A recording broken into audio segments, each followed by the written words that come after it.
አብ ወወልድ ወመንፈስ ቅዱስ አሐዱ አምላክ። በስመ አብ ወወልድ ወመንፈስ ቅዱስ አሐዱ አምላክ። በስመ አብ ወወልድ ወመንፈስ ቅዱስ አሐዱ አምላክ አሜን። ክቡር አቡነ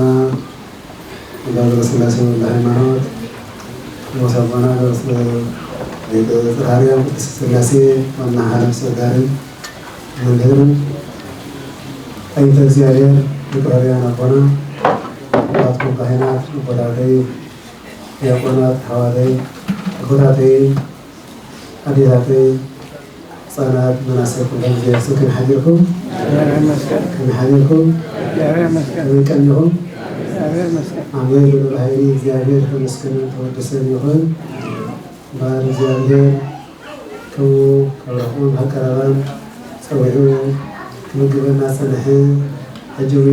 ኣብታ ዘላለም መንግስቱ ከምክወሰና ናብቲ ፍቓድ ናብቲ ሸረፍና ይፈለየና። ባል ክቡር ወላዲተ ኣምላክ ኣዴና ቅድስት ድንግል ማርያም ምልዳን ፀሎታን በረከታን ረድኤታን ኣይፈለየና። ናይ ቅዱሳን ሰማዕታት ናይ ቅዱሳን ሐዋርያት ኩሎም በረከቶም ኣይፈለየና። ባል ዘለናዮ ዘበነ ጽጌ እናበፅሕና ዘለናዮ ናይ መጨረሻ ናይ ጽጌ ወርሒ ዕለት ዘለናዮ ስለዝኾነ ብዝቡና ክበፅሑ እግዚአብሔር ኩሉ ግዜ ውዱስን ምስኪንን ዝኾነ ከወለታ ወላዲተ ኣምላክ እግዚአብሔር ንኩሉ ካብ ፍጡራን በላዕሊ ካብ ፈጣሪ ታሕቲ ዝኾነት ከዓ ናይ ቅድስትን ብኣማን ቅድስት ዝኾነ ዴና ቅድስት ድንግል ማርያም በዚ ዘበነ ጽጌ ትውደሰን ምስክርናን ፅንሐት ዘበነ ጽጌ እናተባህለ ዝፅውዖ ናይ ዴና ቅድስት ድንግል ማርያም ብዙሕ ምስጋና ዘለዎ ዘበነ ጽጌ እንዳበልና ፅሒና ማለት እዩ። እዚ ዘበነ ጽጌ ክንብል ከለና ከምቲ ኣብቲ መፅሓፍቲ የቕሚጥዎ ዘሎ ጽጌ ወይ ከዓ ማሕሌተ ጽጌ ዝብሎ ድሕር ተሪእናዮ ናይ እግዚአብሔር ምስጋና ናይ እግዚአብሔር ኣገልግሎት ዝወሃቦ ሰፊሕ ዝኾነ ኣገልግሎት ዘለዎ ማለት እዩ። ነቲ ኣገልግሎት ሰፊሕ ከብሎ ዝኽእል ቅዱሳት መፅሓፍቲ ብናቶም ኣቐሚጦም ኣሎ ማለት እዩ። በተለይ ዳዊት በመዝሙሩ ኣብ 68 ኣብ ትግርኛ ኣብ 69 ንረኽቦ ከምዚ ብሎ ማለት እዩ። እስየት ለስመ ኣምላኬ በማሕሌት ወአብዮ በስብሐት እንዳበለ እስየት ለስመ አምላኬ በማሕሌት ወአብዮ በስብሐት ለእግዚአብሔር ምስጋና ናይ ማሕሌት ምስጋና ኢሉ ዳዊት ኣቐዲሙ ትንቢት ተናጊሮ ማለት እዩ። እዚ ትንቢት ዳዊት ተናገረው ምስጋና ዝምስገነሉ እስካብ ምጽአተ ዓለም ተሃለፈው እግዚአብሔር ሃይል ምስክ ዝኾነ ብዕታ 4 ሰዓት ካሉ ቅዱሳን መላእክት ቅዱስ እግዚአብሔር ዘመስግኑ ምስጉን እግዚአብሔር ሕጂዊ ተመስገነን ተወደሰን ይሁን። እምበኣር በዚ ከብሎ ዝኻለ ናሁ ተፈፀመ ማሕሌተ ጽጌ ስሙር እንዳበሉ ቦታታ ዝምስገነሉ ምስጋና ናይ ማሕሌተ ጽጌ ደስ ዝብልን ዝመስጥን እንሆ ተፈፀመ እንዳበሉ እንሆ ሎሚ ተጨርሹ ተወዲኡ እንዳበሉ የመስገነሉ ማለት እዩ። ማሕሌት ብሎ መዓልቲ ዝውዳእ ዘይኮነስ ቀፃሊ ዘሎ ኩሉ ግዜ ግን ለተወርሓት ካብ መስከረም 26 ጀሚርና ስጋብ 5 ሕዳር ዘሎ ዘበነ ጽጌ እንዳተባሃለ ስለ ዝነብር እዚ ማሕሌቱ ከዓ በዚ መዓልቲ በዚ ዕለት ሰንበት ስለዝነበረ ማሕሌቱ ኣብዚ ናይ መጨረሻ ዕለት ስለዝኾነ ማለት እዩ። ነዚ ተፈፀመ ናሁ ማሕሌተ ጽጌ ስሙር ኣስምች ንግስተ ሰማያት ወምድር ኣቦና ይመስገኑ ማለት እዩ። እዚ ዳዊት ኣቐዲሙ ዝነበሮ መንፈሰ እግዚአብሔር ጸጋ እግዚአብሔር ተመልዩ እግዚአብሔር ዝናገሮ ቃል ትንቢት ማለት እዩ። እግዚአብሔር ንፈተውቱ እግዚአብሔር ነቶም ናቱ ዝኾኑ ምስጢርን ጥበብን ይገልጸሎ ማለት እግዚአብሔር ተመስገን ይሁን። ማሕሌት ማለት ፍጹም ጸሎት ማለት እዩ። ማሕሌት ማለት ፍጹም በህይወትካ ዘሎ ኩሉ ነገር ዝቀስቅሰካ ነገር ማለት እዩ። ኣቦታትና መጀመር ናይ ማሕሌት ክጅመሩ እንታይ ማለት እዩ? ብመዝሙር 101 ዘሎ ተሪናዮ ብትግርኛ 102 ዘሎ ስምዓኒ እግዚኦ ጸሎትየ ወይብፅሕ ቅድሜከ ጋርየ ወይትሚጥ በለተ ምንዳቤ ኣፅብዝለከ በለተ ምንዳቤ ስምዓኒ ጌታዬ እንዳበለ ዳዊት ዘመረ በጣም ከቢድ ጸሎት ዘሎ ዓብይ ጸሎት እዩ። ጸሎተ ባሕታዊ ከማን ዝብሎ ጸሎተ ባሕታዊ ማለት እዩ። እዚ ጸሎት እዚ ፍጹም ጸሎት ህይወት ጋር አቤት ከዘናሃል ምስ እግዚአብሔር መሲጡ እስከ ሰማይ ዘሬካ ማለት እንደበለ ዳዊት አኔ ማለት ፍጹም ጸሎት አብይ ጸሎት ማለት እዩ እዚ በጣም የሆነ እግዚአብሔር ተመስገነ ተወደሰ ይሁን ለዚህ እግዚአብሔር ከመና ሁሉ ጸጋዚ በእውነት በህይወትና እንግዲህ ከና በዚህ ከሰማ خلናሲ ከቤት አደና መሐመድ እግዚአብሔር ከነመስገነ ይባል ማለት እዩ እንዳ ዳዊት ለዚህ ስማን ጊዜ ጸሎቴ ወይ ጻሐቅን ከዘሮ እንተሪላዩ ስለ ጸሎቱ ተጨነቀ ማለት ነው መቼ አብ ዓለም ሰብጭ እንደጋ ይላይኮነ በህይወቱ ሃለው እንተመጣዊ ለእግዚአብሔር ነፍስን ነፍሴ ስታይገራ ጊዜ ተቀርበላት ብል ጥያቄት መዝማለት እንታይ ለማለት በመዝሙር ቢትን 10 ከተዘሎ ፍቅር ሓልተነ እግዚአብሔር ጸሎተይ ስማዕ አውያተዊን አባኻ ይብጻሕ በመዓልቲ ጸባይ ገጽካ አይትኸውለለይ ጽሊልካ ስምዓኒ በታ ዝውዕለላ መዓልትኻ ቀጥልካ መልሰለይ ዕድመይካ ከብቲ ከይበንን ይበልናለሞ ሰብነቴካ ከብርያ ይደዳሎ ከም ዝለቐጸ ሳዕሪ ተሰባቢረ ተለቆስኩ የውሃት እንጀራውን ሸውሃት እንጀራውን የብለይን ከም ጋዓረይ ተለዓለ ሰብነተይ ናሕመነ ከምቲ ምድረ ባዳ ዝነብር አባ ጉንባሕን ከምቲ ኣብ ዕሎት ዙርያን ጉንጓን ኮንኩኝ ማለት እዩ እምበኣር ሰላም ከየበልኩ ኣሓድር ማለት እዩ ጸሎት ናይ ማህሌት ቁመት ድቃስ የብሉ ማለት እዩ ማለት ዝነግርና ዘለዎ አባ ጉንባሕ ይድቅስኒ ከምኡ ከመይ ከምቲ ዕብካ ኩሉ ግዜ ድምፂ ኣለዋ ለይቲ ድርቅረት ምስኮነት ናታ ትድምፂ ኣላ ማለት እዩ ለይቲ ድቅስ ዕዋፍ ኣለ ማለት እዩ ዕዋፍ እናትን ስታይ ምስጋና ትምስግን ፈጣሪያ ማለት እዩ ከምኡ ከዓ ጸሎተ ባህታዊ ለብዙ ከመይ ንእግዚአብሔር ዘመስግኖ ማለት እዩ ፍጹም ንእግዚአብሔር ሲ እንታይ ገረ ነፍሲ ቅድማ ቀርብ እንዳበለ ዳዊት ተናግሮ ማለት እዩ በመዝሙር 92 ተሪናይ ወይ ከም ዜማት በዛ አውታሪው ወዘወር ማህሌት هو በዛ አውታሪው ወዘወር ማህሌት አሰስሆ እግዚአብሔር አላቼ ወደ ሓደ ተሪን እግዚአብሔር ምስጋና ሰናዩ ወሉል እግዚአብሔር ንኽብርኻ ምዝማር ሰናዩ ንጎንጎ ምሕረትካ ለይትውን እሙን ምዃንካ ምዝንታወሰና ኢልናት 10 አውታር ብዘለዎ በገናን ምስጋና መሰንቆን ለእግዚአብሔር የቀርበና ዳዊት ይመስገን ማለት እዩ ማለት ዳዊት ክዝምር ከሎ ሕማን ዝነበረ ይፈወሰረ ማለት እዩ ብዙሓት ሓሚም ዝነበሩ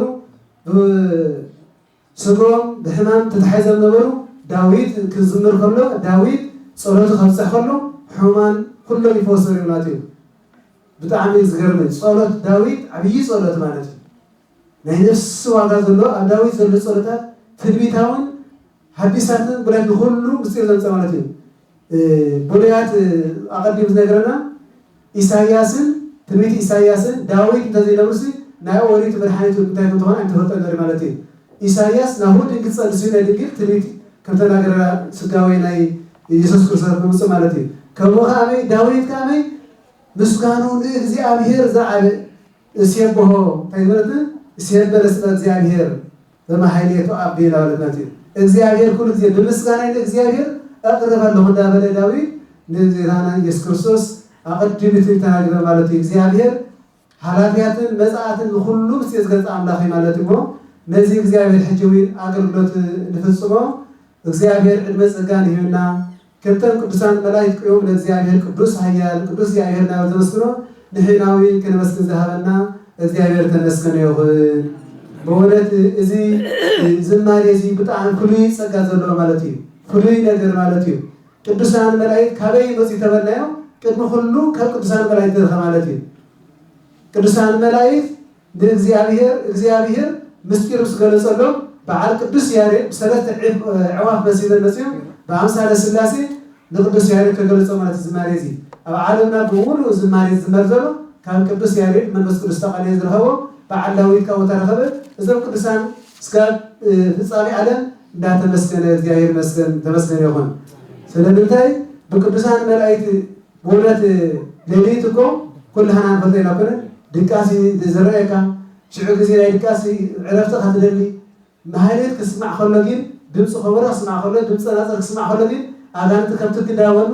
ስውነትካ ስውነት ነፍስና ከመይ ጌርካ ትሕደሰ ማለት እዩ እሞ በእውነት እግዚአብሔር ሰማያዊ ምክንያቱ በዚህ ድርዳው ማለት ይበዝ እግዚአብሔር ተመስገን ይሁን። ለተም ቅዱሳን አባታትና ዝገለጸሎ ንሕናዊ ምስጋናን በነፍስና ለእግዚአብሔር ምስጢር እንዳሰማዕና ክነብር ናትፈቃድ ይሁን ማለት እዩ። በመዝሙር 67 ተኛ በጽሁ መላእክት ወቦም መዘምራን ማእከልና ግን ዘባጥ ያተከብሮ እወ በጽሁ መላእክት ሙሴና አሮን እስራኤላውያን ክሳገር ሁሉ ባህሪ ኤርትራ እወ ለእግዚአብሔር ክመስክር ሁሉ ሙሴና አሮን ክሓርፍ ሁሉ በአሳራት መስቀል ባህር ስከፈልዎ ሽዕንታይ ኮይኑ ማለት እዩ ንሴብሖ ለእግዚአብሔር ስብሐ ዘተሰብሐ እንዳብሉ መስመስከንዎ እግዚአብሔር ካም መዘምራን በዓል እህተ ሙሴ ማርያም ዘመስኮኖ ዝማሬ ማለት እዩ ሰብሐ መሰገን ይብለት ሰብሐያት ሆነቱ በማህሌ ሰሎሞን በስብሐት እግዚአብሔር ይመስገን ይወደስ ማለት ይሞኒ ለዚህ ሰብዓ ሊቃናትን ሐዋርያትን ሰብዓ አርድእትን ሊቃውንትን እስከ ፍጻሜ ዓለም እግዚአብሔር ናመስገን ዝነብሩ ናቶ ምስጋና እግዚአብሔር በረከቶም ከብለና ተፈቃድ ይሆንና ማለት ነው። አቦናዊ ለስማነሩ አቶ ቅዳሴ ያለወቱ ከማሁ ያስልከው ቃለ መሰናቆት ህፃናት ወማህሌተ መላእክት ዝገርሪ ናይ ማህሌት ምስጋና በቅዱስ ድንግል ማርያም በቅዳሴ አቦና ዘሩ አቶ ቅዳሴ ላይ ዝገርም ዘረንጥን ምስጢር ዘለዎ ማለት እዩ። ከመይ ማህሌተ መላእክት ዝመስ ናይ ህፃናት ምስጋና ህፃናት ዛሉ እከይ ንጽሃን ልብ ማትሆንቱ እግዚአብሔር ናይ ህፃናት ልብ ህፃናት ካብ ማህፀነ ጀምሮ ወለድ ከለው ሰፋሪ ተታደቁ ወለድ ከለው ቀባራ ሆነ እግዚአብሔር ይመስገን ማለት እዩ። ንጽሃን አይወረ ስለሆነ ማለት እዩ። እግዚአብሔር ካ በመላእክት ይመስለ ማለት እዩ። ከቢሎ እንደረማቱ ከምዚ ናይ ማርያም ቃል ቅዳሴ ሰማዕኹሙ ከምኡኻ ናይ ህፃናት ምስጋና ካብ ብዝሓ ብዝህጣዓሙ ተላዕለ ዓፅምቲ ዘጥልል ማህሌተ መላእክት የስምዑሁ እንደናነር ማለት እዩ። አበና ሆይ ለምና ማለት ይሄ ተመስገን ይሁን። እግዚአብሔር ሁሉ ጊዜ ቅዱሳን መላእክት ዘመርዎ በእውነት እግዚአብሔር ዳዊት በመዝሙር 5 ቁጥር 3 ላይ በጽባህ ቆም ቅድመ ወአስተርኢ ለከ አቅድሚ ሀቆይ እግዚአብሔር አምላክ ሁሉ ነገር ሐሳባታይ ትንቢታይ አፈጽመ እንዳለ ዳዊት ነብዩ ማለት እዩ። እግዚአብሔር ካመይ ወረከብኩ ዳዊት ህርየ ዘከመ ልቤ ናይ ልበይ ዝኾነ ዳዊት ሰብረ ኺበል እግዚአብሔር አምላክ ንሽመትን ስልጣን እግዚአብሔር ይሆ ማለት እዩ። ዳዊት እኮ ካብቲ ዝነበረ ጊዜ እኮ የሕዋቱ ክንደይ ብስልጣን ወይ ካመይ ማዕረግ ዝኾኑ ወይ ካመይ መልክዕኛታት ሓይሊ ዝነበሮም ነሩ ማለት እዩ። ዳዊት ግን ሓላዊ በጋይ ነሩ ዝገርም ካብ ጓሳ በጋይ ሳይጎረ ማለት እዩ ንሽመት አውቂዑ እግዚአብሔር አምላክ ማለት እዩ። ንሓያላት ዝነበሩ በዓል ጎልያድ ካመይ በሓይሊ ዝምክሑ ነበሩ። ንሕና ምን ከመና እንዳበሉ ዘጨንቅዎ ነበሩ ህዝቢ እስራኤል። ዳዊት ካ በስመ አብ ወወልድ ወመንፈስ ቅዱስ ኢሉ ዳዊት ካብ እግሩስ ጋር ርእሱ እንታይ ሽፈን ነበሩ ብረት ትሸፍን ነበር ማለት እዩ። ቅዱስ ሚካኤል ከይልኪን ነታ ግንባር ዘላ ብረት ሸፍና ክፈታ በላማኒ በስመ አብ ወመንፈስ ቅዱስ ኢሉ በኃይል መንፈስ ቅዱስ እግዚአብሔር ስም ዝፀውዐ በሓንቲ ወንጨፍ ወይ ካብ ሓንቲ ምፀፀር ለዳዊት ግንባሩ ሰሃቦ ለጎልያድ ወዲቁ ማለት እዩ። ኢትመካ ሓያል በኃይልከ ሓያል ባህላ ኢትመካ እግዚአብሔር አምላክ ኃይል ናይ እግዚአብሔር ስልጣን ናይ እግዚአብሔር መንግስት ናይ እግዚአብሔር ኩሉ ናይ እግዚአብሔር ውህበት በዓል ዳዊት ለእግዚአብሔር ተመኪሖም ዝገብሮ ነበሩ። እግዚአብሔር ኩሉ ጊዜ ሓሳባቶም ይፈጽሙ ነሩ ማለት ኃይል ጥበብን ሞገስን ይሆን ነሩ ማለት እዩ። እግዚአብሔር ኣብ ቅድስና ህይወት ካመይ እግዚአብሔር ኃይል ዝህብ ጥበብ ዝህብ ምስጢር ዝህብ እግዚአብሔር እዩ። በረከት ዝህብ እግዚአብሔር እዩ። እግዚአብሔር ኩሉ ጊዜ ሕጂ ወይ ለእግዚአብሔር ተኣመነ በእግዚአብሔር ዝኸይድ ኩሉ ጊዜ ሓፍረ ማለት እዩ። ማህሌት ማለት በእውነት ዝገርም እዩ። ንሓናስ ኣይናይ ደካማታት ንሓቂ ሓይሽ ኣቦታትና ሰዓት ሰዓት እግዚአብሔር ተገሩ ከሎ ከም መላእክት ከመይ ገይሮም ፀጋ ተውሂቦም ማለት ትግረም ማለት እዩ። ብሓቂ እነሆ ማህሌት ከቅዋም ከሎ እግዚአብሔር ተገሊፅዎም 150 ዳዊት ኣለምሽ 150 ማህሌት ተገሊፅዎም ማለት እዩ። ጭምር ወይ ሰበቃ ወድን ካሁን ላዕለ ካሎ ማለት እዩ። እሞ ነዚ ዳዜቡ ዘለዎ ጣይም ኣብ ውሽጡ ዘለዎ ዝቕስቅስ ኣብ ውሽጡ ዘለዎ ምስጢር ኣብ ዘሎ ቡንያትን ሓዲሳትን ከምዞ ከለዉ በጣም ዝገርም ማለት እዩ። ማህሌት ማለት ሰማያዊት መላእክት ማለት እዩ። ቅዱሳን መላእክት ምስ ቅዱሳን መላእክት ምዝላ ማለት እዩ። ከመይ ቅዱሳን መላእክት ምዝላ ማለት ملايت كم زنبرو رأي يوحنس رأيه ينقرنا مالتي رأي يوحنس فقدي معرف رأي يوحنس معرف شوعات انترينايو كم تبرنا مالتي ويقوموا كلهم ملايت ولكانوا ملايت أو منورو ملايت كانت أبزريا منور قيمة قدوس እግዚአብሔር ዳውር የመስግኑ ማለትي ወሉት አርባዕት እሳሁ ሰገዱ በገጾም ቅድመ መንበሩ ለእግዚአብሔር ወይሉ እቶም አርባዕት ኪሩቤል አቅድ መንበረ አሜን ዳውሩ እንዳሰገዱ ለእግዚአብሔር የመስግኑ ሎቱ ስብሐት ወባረኮት ወጥበብ ወአኮቴቱ ኃይል ወጽላ አምላክነ ለዓለም ዓለም ዳውሩ ለእግዚአብሔር የመስግኑ ማለት ነው ለዘላሉ ስቡህ ብሩህ ጠቢብ እኩት ኃያል ጽኑዕ ክባህር ዝግቦ እግዚአብሔር የምስጋና ይግባ ካናወሉ ለእግዚአብሔር መላእክት የመስሉ ማለት ነው ወይ ይብሉና አሃዱ ለሊቃናት ሁሉ ለይለብሱ አልባስ ብርሃ ማይቴ መጻ ካብቲ ሊቃውንት ሓደ ከዚ ሊቃናት ብሎ ማለት ነው ብሩህ አልባስ ፀሐይ ተንጸባረቅ ለቢሶም ቅዱሳን መላእክት ኣብ ዙሪያ ቤተ መቅደስ ኮይኖም ዘመስግኑ መላእክት ማለት ነው እሞ ኣብ ጽርሐ መቅደስ እግዚአብሔር ኮንካ ምግልጋል ለእግዚአብሔር ምስጋን ዓብይ በረከት ረድኤት ማለት ነው ለዚህ ዮሐንስ ራእይ ኣብ ምዕራፍ 4 ተሪናዊ ከምዚ ማለት እዩ ወዘደ ወናሁ ርኢኩ መንበረ ውስተ ሰማይ ነበር በዚህ ጊዜ እዚ ኣብ ሰማይ መንበር ብርሃን ተዘርጊሑ ረአኹ ማለት እዩ ወዘ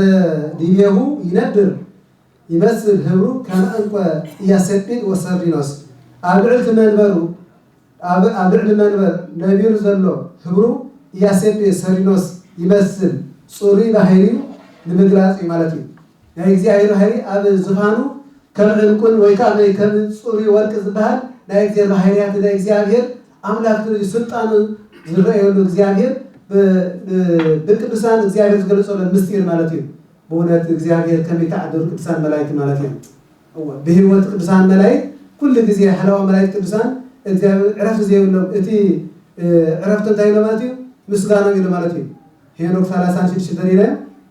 ምስጋናውን ኩሉ ጊዜ እንታይ ማለት እዩ ቅዱስ እግዚአብሔር ታይናት ቅዱስ ዕረፍት ክድዕረፍቶም ምስጋናውን ኩሉ ጊዜ ማለት እዩ ዘይዓርፉ ይሰብሑ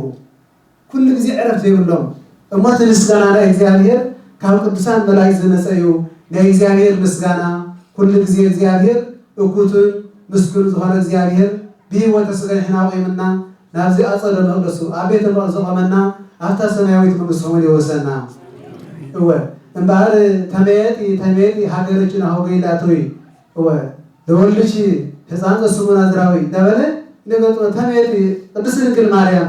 እነሆ ወደ ሀገር ትድዒ ተመለስ እንዳበሉ ወመላእክ ዝነገረ ማለት እዩ ቅድስት ድንግል ማርያም ማለት እዩ አዲና ቅድስት ድንግል ማርያም ኣብዚ ስደት ኣብዚ ነገር ከለና ሚጠቱ ይናለ ማለት እዩ ሚጠተ እስራኤልን ሚጠተ ግብፅን አለ ማለት እዩ እስራኤላውያን ለእግዚአብሔር በዲሎም ኃጢአት ፈጽመው 7 ዓመት ካብ እስራኤል ወፂኦም ኢየሩሳሌም ምድረ ባቢሎን ወሪዶም 7 ዓመት ለእግዚአብሔር ቤተስ ነበርከ ጽቦታ ታርበ አይኮነ ወለእግዚአብሔር ሕጅነሞ እግዚአብሔር ካበይ ሐያል ንጉሥ ሲዩ ነዝነበሩ ሀገር ተባሪኹም ኩሉ ኃይል ዝነበሮም ኃይልን ተቀኒሱ ፋርሳዊ ነው ማለት ነው 7 ዓመት ግን ተመየጢ ስልማጢስ እንዳበለ ቤተ እስራኤል ተመለሲ ሰላም ኮይኒ ሀገር እንዳበለ አቀዲሙ ትንቢት ሰሎሞን ምዕራፍ 7 ቁጥር 1 ዘሎ ትንቢት ተናግሮ ማለት እዩ እዚ ትንቢት ሰሎሞን ዝተናገሮ ተመየጢ ኢሉ እስራኤላውያን ካብ ምድረ ባቢሎን ናብ ኢየሩሳሌም በሰላም ከም ተመልሱ ከመዊን ሄሮድስ ደዲና ቅድስት ድንግል ማርያም ኣብ ኢየሩሳሌም ህፃናት እንዳቀተለ ለኢየሱስ ክርስቶስ ሓረወ ዳዊት ንክቀትል ካብ ክልተ ዓመት ዘሎ ህፃናት ይተሓረዲሉ አዋጅ አውጁ ህፃናት በሙሉ እንዳተሓዱ ኢየሱስ ክርስቶስ ዲና ቅድስት ድንግል ማርያም ካብ ምድር እስራኤል መልአከ እግዚአብሔር ጎየ የስየር ብሔረግ ተንስ ወለሳ ህፃን ወእሞ አድል ህፃን ሕሽካ ኪድ ምድረ ግብፅ ኢሎ ማለት እግዚአብሔር አላ መልአከ እግዚአብሔር ቅዱስ ዮሴፍ ወይ ናይ ቦታታት እንኳን ናይ እግዚአብሔር ናይ ቦታታን ክንዘል ይገባና ማለት እዩ መልአከ እግዚአብሔር ሳለ ዮሴፍ ዓቢ ሰብይ حرايلو أدينا قدس سلومين ولاية عملاق قدس الجماريان إياسكوس حجة نفس الدد جمعيرو لماتين مدرجة صخيرا وشن خلو نفس الدد يكونن كبيري حق حيش صحيان له هرر له قرر له نفاس كيركا أمم بخامي صلاي مسكا أثقاي حرود دايس كسر أنت تلا بولد كندي فتانا خد بيد حاجة ملتها بدهر زيجين تبلغ تايلو ملتي يسير سكال صوعك أفتح زن خير بتاعنا حملي صوعها تمسك خير ملتي شعو تميتي إخزتي ماريا هاجرجنا هو جاي لا توي إنه يتحير نجوس هيروس زلك حنبرة إخزيابير كسيف هوي كمان هيروس ما تحمق وتي بيسكركم سونته أكال بقوم خلو بقصر تمرعو بقوم حسيو حمق وتي بيت مالتي وما هسألات إخزياب حمق زقدر ويكامي زلدر بدل كبيس زوجنا إخزيابير مشين كابل كلنا يحننا إخزيابير هيروس حمق مو بيتو سلام سبحان هامي ملاك بسرات نرجع سنجا مريم سلام كيني ونعد أبدا ملاك بسنجرو كامي بزر معزي تميتي حاجرتنا هوجي لا تهاله تمرسط له كابسان حدا بسنجا مريم تكنت جميرو نايميت سنجرلو زبن سدة أخيلو سلام كينو التنجرلي ماني إذا فتصامي نبتاعي سدة تبهله سلام تبهلوين يسوع كريستوس حمشت شحن حمشت ميتين آدم سيدر أجنت كأجنت وصيو أبسي أذنبرلو نوزه زمانات يسوع كريستوس كامي سجال بيسوع هاديان سجال كاسجال سجال كنفسنا نسوسي أملاك ولا أملاك تبهاي تولدو تتاميرو ببنيش تبهلك بسلاسة كرمت يرتب قدرو ببنيش عبي خامي يتنقص أملاك كل زنقص أملاك كامي سمايات نقص هو سنة هامي السدتنا تجارش تاخذ مالتي سلام زدورنا من سلام يقولنا زيادة أملاك تبيت قلنا سلام كله على سبحانه سلام كله سلاماوي يسوع كريستوس سلام زين نقصنا نقص أملاك يسوع كريستوس سماي فتانا كل سلام يقبلنا أهو سيتاز زلوا الحمام سدات اليوم زلوا الشكر زلوا እግዚአብሔር ምሕረት ይብርክና ወሰላት زيادة حنا